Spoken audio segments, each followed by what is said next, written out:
The moments you felt most proud in service aren't nostalgia. They're not just the good old days.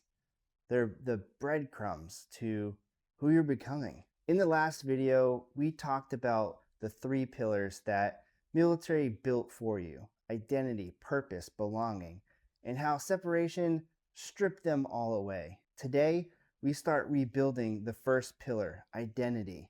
But here's the thing most people get wrong: they try to recreate the military version of themselves. That person served their purpose. Today, we're extracting the qualities that made you proud. Not the rank, not the title, not the uniform, the qualities. Because those are portable, those transfer, those are who you actually are. You're going to answer 4 assessment questions in the next few minutes. And by the end, you'll have the raw material for your civilian identity foundation. Grab your journal and let's get to work. Before we hit the questions, I need to give you a critical distinction. In the military, you had 2 types of identity operating simultaneously. First, you had assigned identity. This is what was given to you: your rank, your MOS, your unit patch, your branch. These are important, but they were assigned by the institution. When you separated, they were taken back. Second, authentic identity. This is who you actually are underneath the uniform. Your natural strengths, your indistinctive leadership style, the way you solve problems, connect with people, and respond under pressure. These are yours. They didn't get turned into CIF. Here's the mistake most veterans try to rebuild around their assigned identity. They look for jobs that match their MOS. They introduce themselves by their former rank. They chose roles that feel like the military because that's the only identity framework they know. But your assigned identity was the container. What we need to find is the content, the qualities, values, and natural talents that the military container held, because those qualities can thrive in 100 different containers, a different title, a different industry, a different mission. The 4 questions I'm about to walk you through are designed to extract your authentic identity from underneath your assigned identity. We're mining for gold. Your experiences are the raw material. Your qualities are the gold. Ready? Here we go. Question number 1. And this is the most important question of the entire week. What aspects of military service made you feel most proud of who you were? Pause the video, close your eyes for 10 seconds, and let the memories surface. Not the deployments, not the awards, but the moments where you thought, this is who I am. This is what I was built for. Now open your eyes and write. Pause the video, write your answer. Here's the strategic purpose. Pride is identity's fingerprint. The thing that made you proud, reveal core identity elements. Not your job skills, but who you are when you're operating at your best. Let me show you what I mean with real responses and identity themes hidden within them. First, leading my team through impossible situations. This is crisis leadership under pressure. This person doesn't just want to manage, they come alive when the stakes are high and the path is unclear. Their civilian career needs stakes. Routine operations will drain them.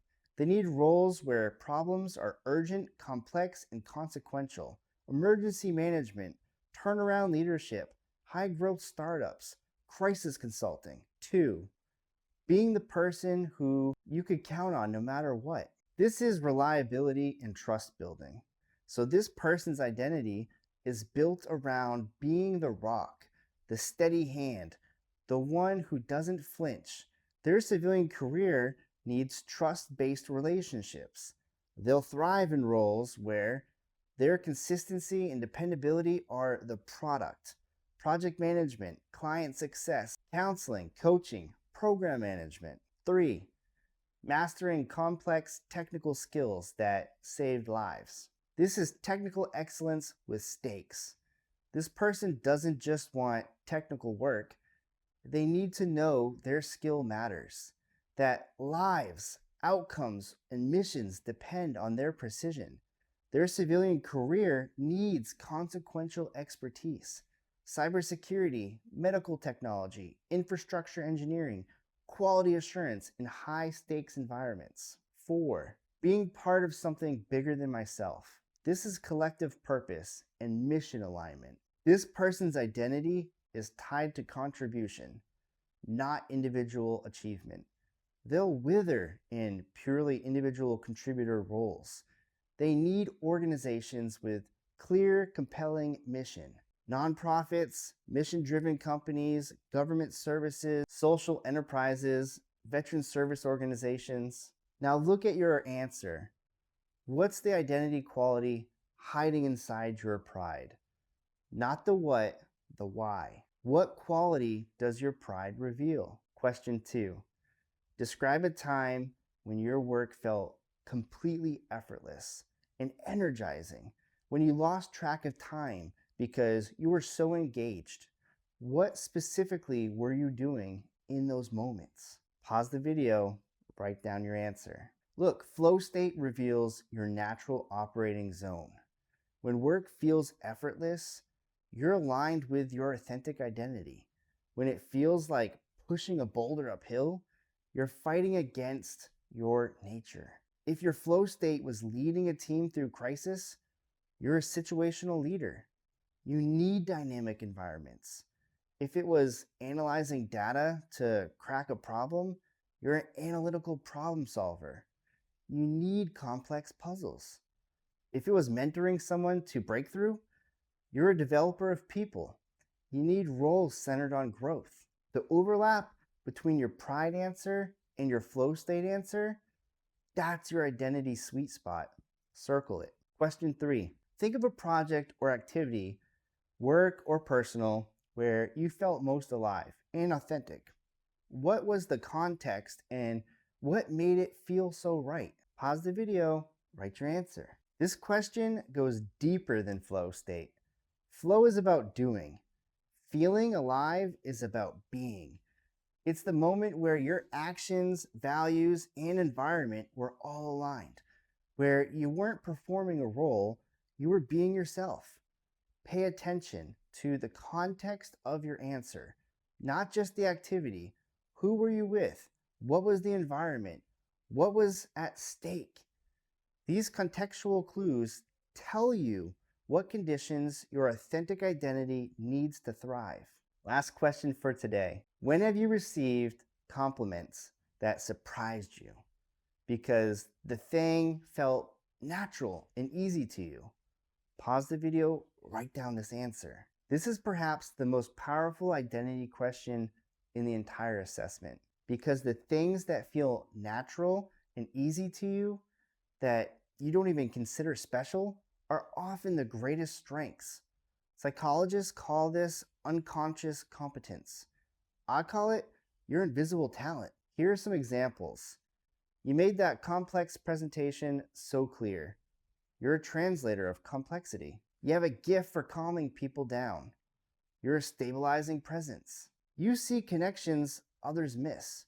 You're a pattern recognizer. You ask questions that get to the heart of issues. You're a diagnostic thinker. Your invisible talents are the foundation of your civilian value proposition. These are what employers will pay for. Not your MLS code, not your rank, these. Look at your 4 answers together. Read them top to bottom. What patterns do you see? You should be seeing themes. Maybe leadership shows up in 3 of 4 answers. Maybe helping people is the thread. Maybe it's mastering complex systems, or bringing order to chaos, or connecting people to purpose. Whatever the theme is, that is your authentic identity. Not former E7, not infantryman, not logistics NCO. the quality underneath, the thing that made you proud, put you in flow, made you feel alive, and that others recognize even when you didn't. Here's your assignment before the next video. Reread all 4 answers and write a single sentence that captures your identity theme. Here's an example. I am someone who brings clarity to chaos under pressure, or I'm someone who develops people into their best selves. Next, share your identity theme in the comments. Let this community reflect it back to you. Your proudest moments aren't behind you. They're the evidence of who you're meant to become. Stop trying to recreate the military version of yourself.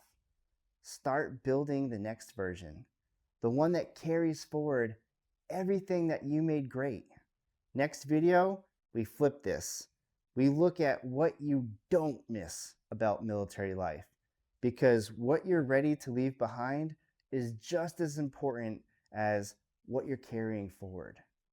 Share this video with someone who keeps introducing themselves by their old rank. They need it. Shepherd1 out. When you're ready, this is the next video. Why nothing feels right after you get out.